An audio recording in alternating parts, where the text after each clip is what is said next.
Price Lord. நம்ம எதிர்த்து நிற்கிறதுக்கு எப்படி நிற்குது, நம்ம எதிரில் நிற்கணும்.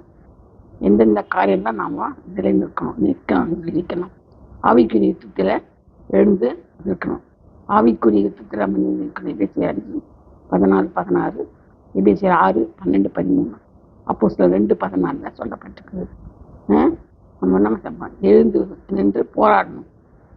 சரியா? அது மட்டும் இல்லை, யுத்தத்தில் எழுந்து இருக்கணும். தூங்குகிற நீ விழித்து மரித்தோரை விட்டு எழுந்துரு. மரித்தோரை விட்டு எழுந்துக்க, தூங்கக்கூடாது. நம்ம என்ன செய்யணும்? ஆவிக்குரிய ஜீவிதத்தில் தூங்கவே கூடாது. அது மரித்தோரோட இருக்கிற மாதிரி தான். அது எழுந்துரு, நிற்கவும். பிசாசுக்கு எதிர்த்து நிற்கணும். பிசாசுக்கு எதிர்த்து நிற்கணும் இல்லையா? எதிர்த்து நிற்கணும்னா ஆவிக்குரிய யுத்தத்தில் நிற்கணும், மருத்துவரை விட்டு எழுந்திரிச்சு நிற்கணும், பிசாசுக்கு எதிர்த்து நிற்குதல். யாக்கோபு 4:7 சொல்லப்பட்டிருக்குது. அது மட்டும் இல்லை, வசனத்தின்படி பிசாசை விரட்ட வேண்டும். வசனத்திற்கு நடுங்குவான். அப்போ அவன் என்ன செய்வான்? வசனத்துக்கு நடுங்குவான். அது மட்டும் ஆண்டவர் வசனத்துக்கு நடுங்குறோன்னே நோக்கி பார்த்து நம்மளை. அதே மாதிரி பிசாசு வசனத்தை கண்டா என்ன செய்வானா? நடுங்குவானா.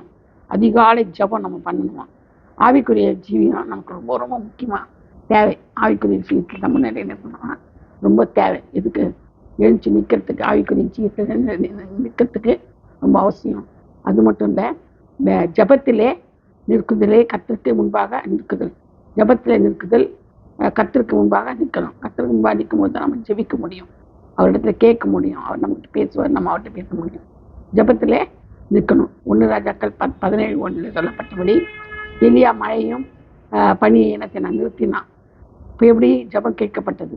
அப்போ ஜபத்தில் நிற்கும் போது தான், கர்த்தருக்கு முன்பாக நின்னா தான் அதுக்கு நடக்கும்.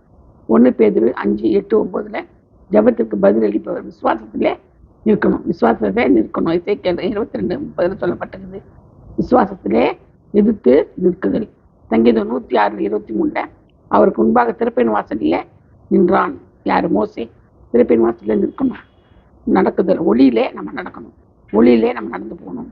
அப்போ தான் நமக்கு என்ன செய்யும்? எல்லாமே கிடைக்கும். கர்த்தர் தாமே இந்த வார்த்தைக்கு ஆசீர்வதிப்பாராக. ஆமென்.